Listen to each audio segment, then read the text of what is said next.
The conventional wisdom, as found in fictionalized accounts like Pirates of Silicon Valley and is regurgitated by lazy journalists everywhere, is that the personal computer was invented in a garage in Palo Alto by the charming rogue Steve Jobs and his sidekick Steve Wozniak, who was admittedly a bit weird and nerdy but acceptable in the role of second fiddle. Given his role and personality, it's not really surprising that Jobs hasn't done anything to divest the world of this founding myth. Somehow more disappointing, though, is the similar failure of Wozniak, who always struck me as the member of the pair I'd most like to have a beer with. Yet went so far as to make part of the subtitle of his autobiography, How I Invented the Personal Computer, when the hard facts are that the legendary Apple is neither the first fully assembled PC available for purchase. That was the Commodore PET, nor the most successful of the formative era. That was the Tandy Radio Shack Cheese. 80, the subject of my entry today. Granted, the Apple could make a pretty good claim for being the best of this dynamic trio of 1977, but that's a whole other kettle of fish. I've date. In the course of researching later posts, I've come upon some new facts that rather muddy these waters. It is true that Commodore announced the first turnkey PC in the form of the PET at the Winter Consumer Electronics Show in January of 1977, and brought with them a rough prototype that, at least by the last day of the show, basically worked. However, Commodore did not finally start shipping finished PETs to customers until September of 1977, by which time the Apple I had been shipping for almost 3 months. So, Apple was the first to market with a turnkey PC, if not the first to begin development on one. What was Commodore doing for so long? Well, if you have to ask, you don't know Commodore, but I still think that Apple's role in the first 10 years of the PC era is, well, very important, exaggerated by the winner's right to history syndrome.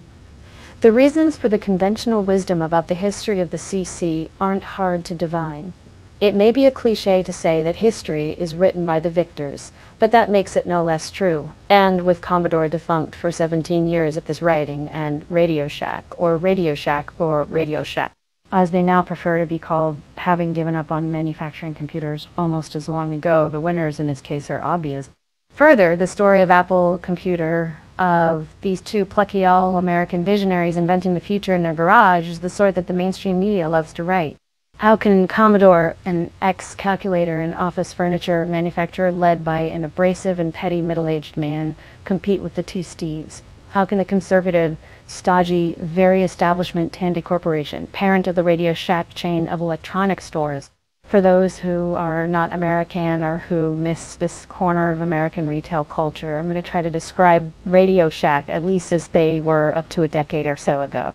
That's about how long it's been since I had much real contact with any of their stores. It's possible that the new millennium and the bold switch from Radio Shack to Radio Shack to Radio Shack has changed everything. But somehow I doubt it. Radio Shack strikes me as one of those seemingly eternal institutions like Montgomery Ward that can only be itself until one day, poof, it's suddenly gone altogether. I actually must admit to some surprise that Radio Shack is still around in 2011.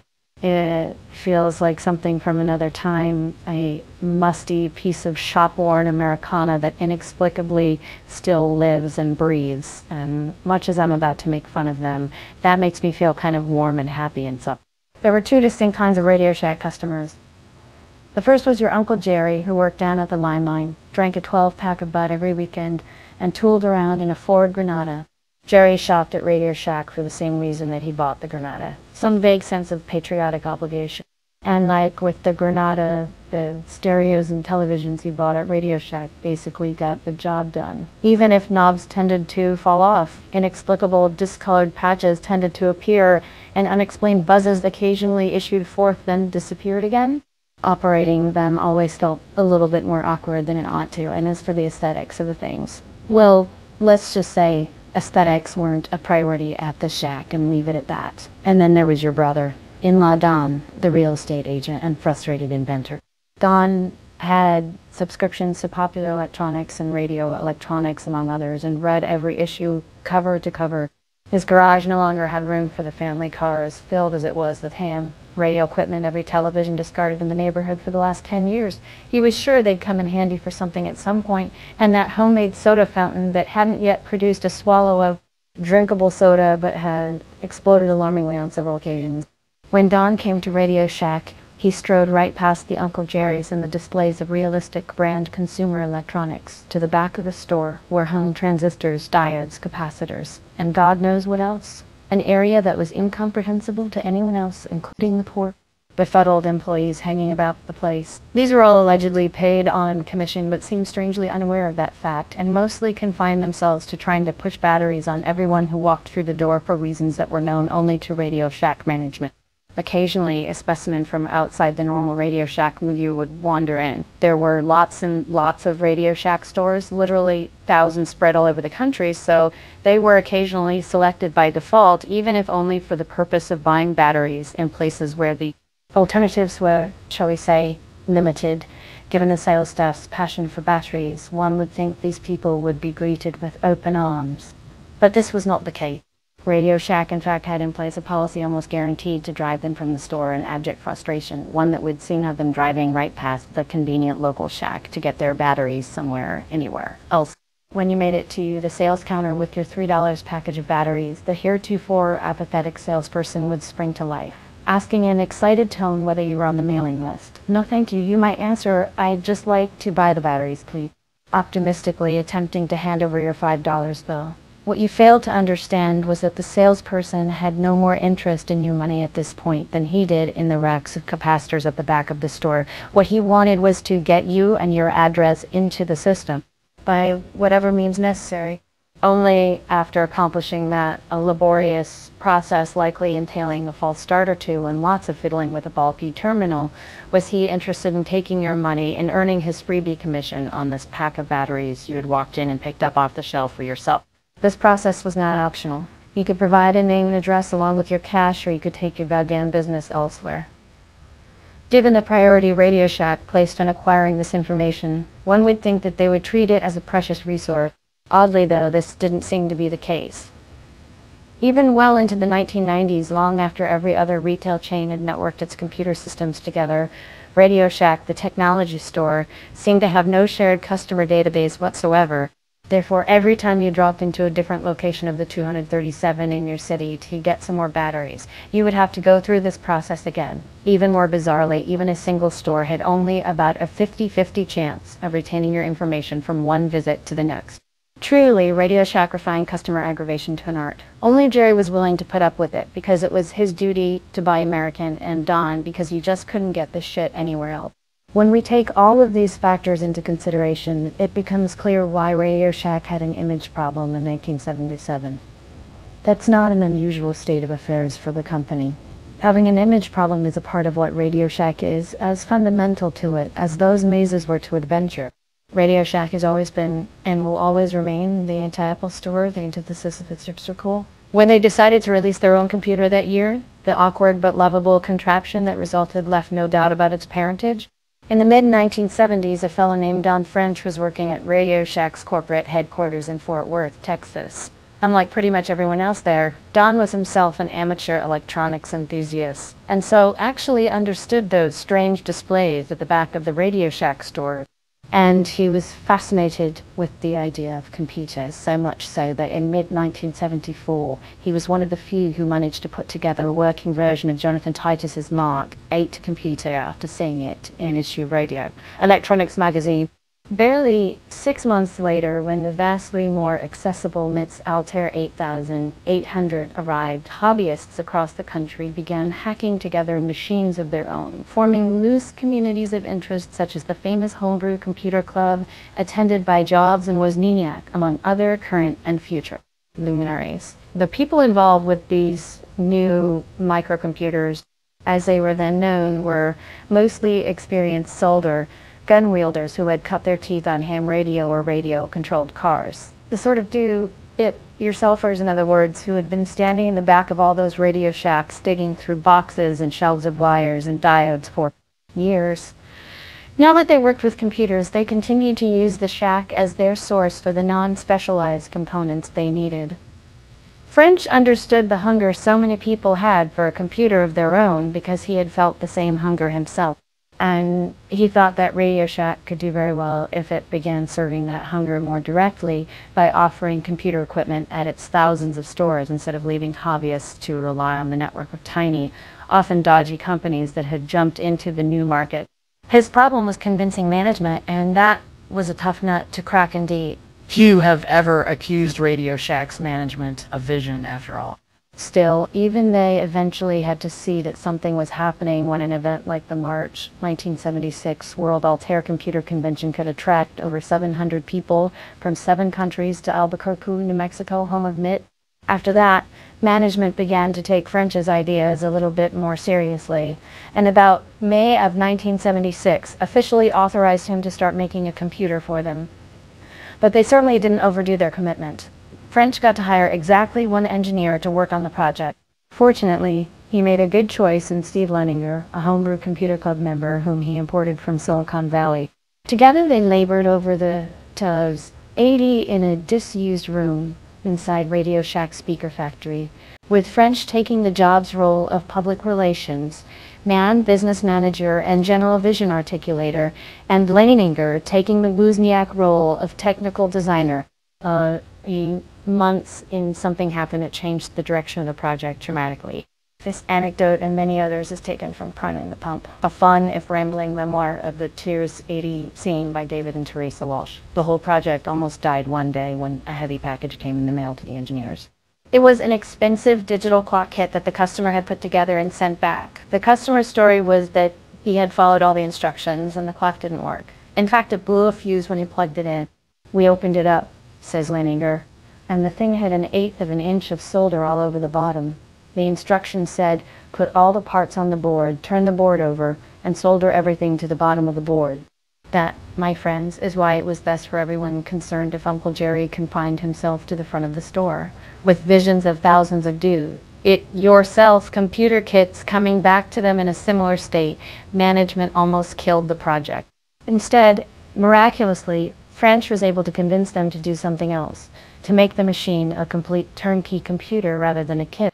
It's good that he did, because in January of 1977, a struggling calculator manufacturer called Commodore Business Machines announced the PET, an event which marked the beginning of the end of the Altair era of literally home-brewed computers. With little funding and turnkey systems by Commodore and Apple in the pipeline, French and Leninger did what they could with what resources and time management allowed them to have.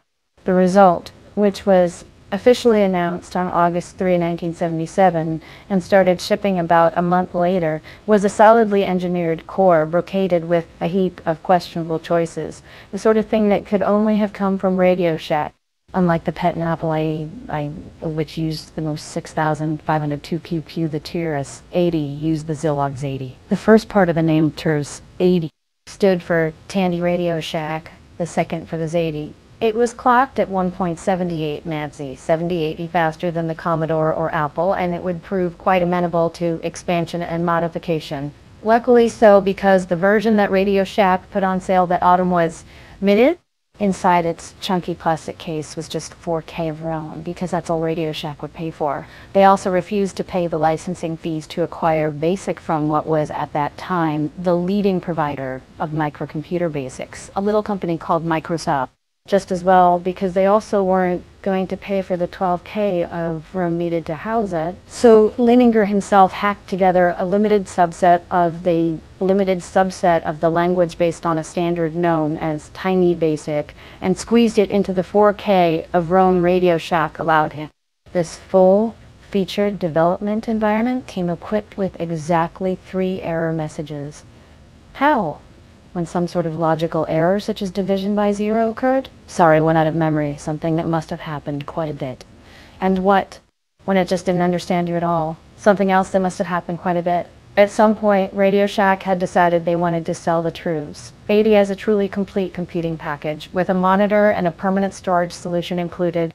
So, yeah, the cheapest and smallest black and white television in the catalog. The TOS 80 had no color capabilities, and also the cheapest audio, cassette recorder, and the turnkey package was complete.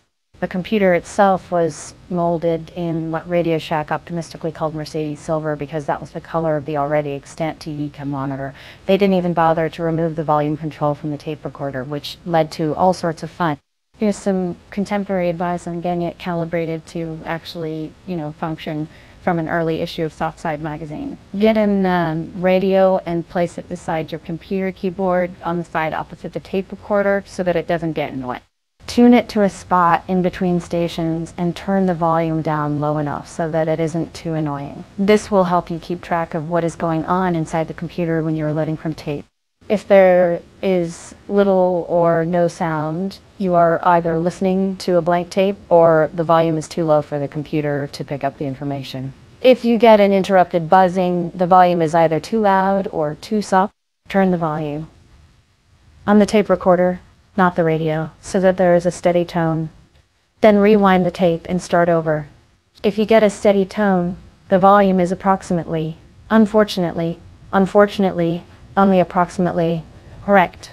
Such tricks were only possible because of the truly epic levels of interference that the Truth 80 put out.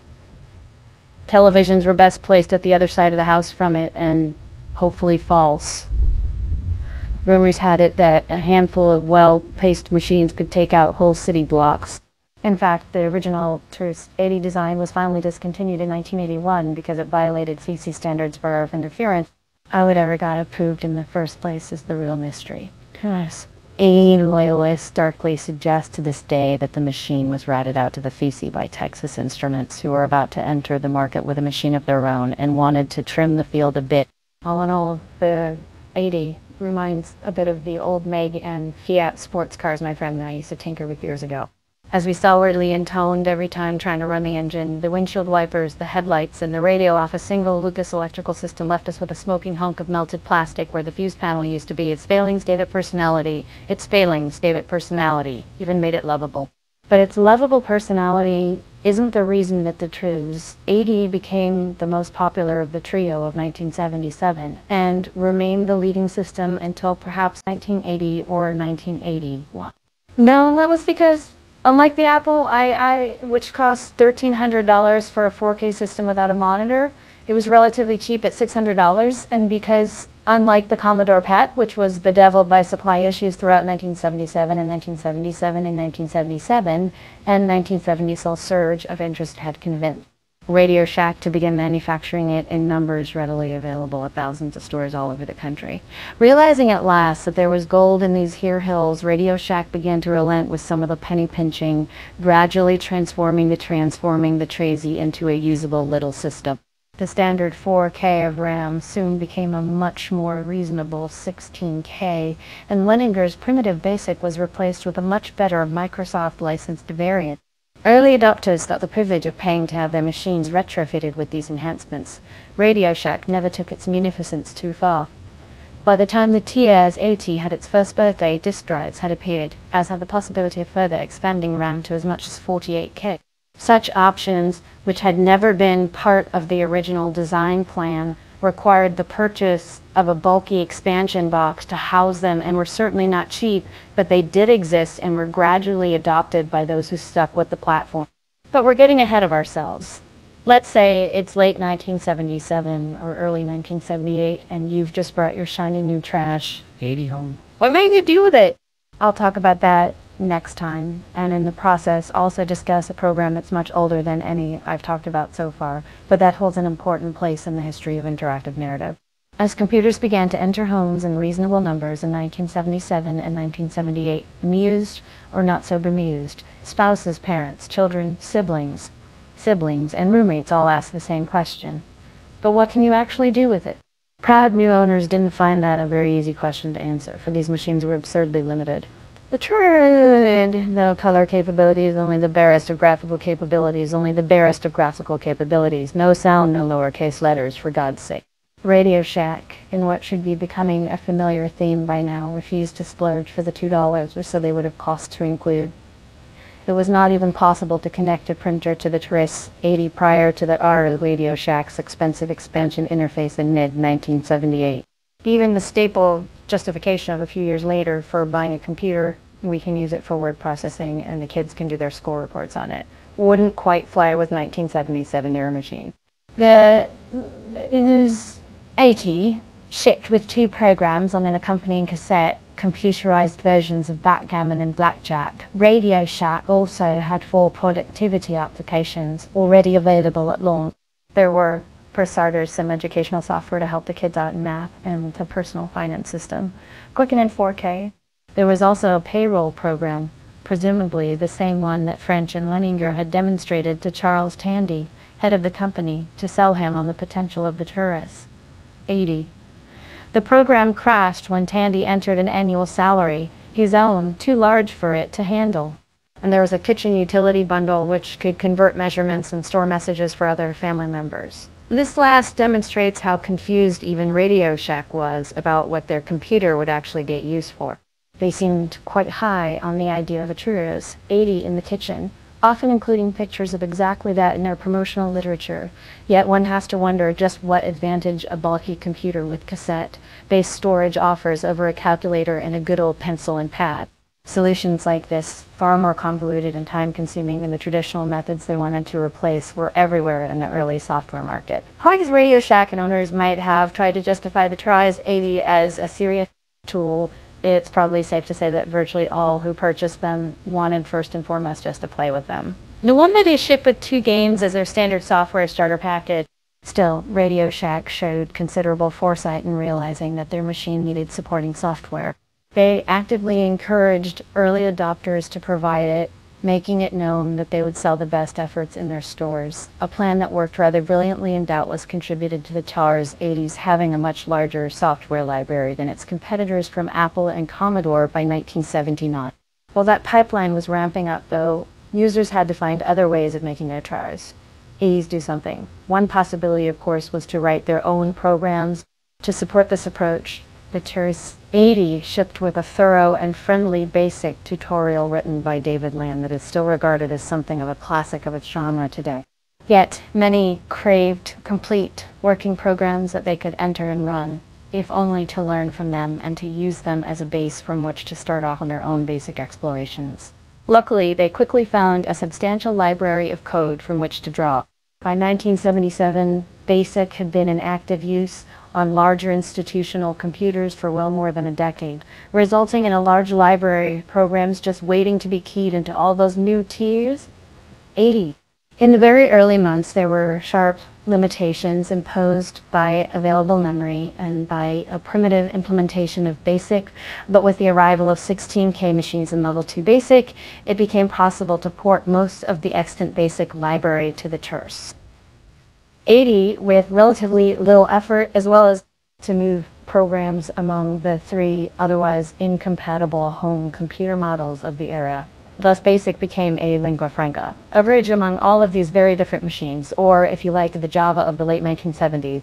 Huge swaths of the basic code that users of machines like the H2100 series had been trading and tinkering with for years now made their way into bedrooms and living rooms. Suddenly, the back catalog of programs previously published in places like Creative Computing had new significance. Showing perfect timing, the magazine had published 2 best-of collections as books in 1976 and 1977, full of programs to enter and programming problems to solve. Both books now began to sell very well indeed to a new audience of microcomputer owners. In 1978, Creative Computing published Basic Computer Games, a revision of a book its founder David Al had first published in 1973. It included 101 games taken from the magazine's first 5 years and before, born of places like the People's Computer Company, and it became a huge hit, a touchstone for a whole generation of budding gamers and programmers.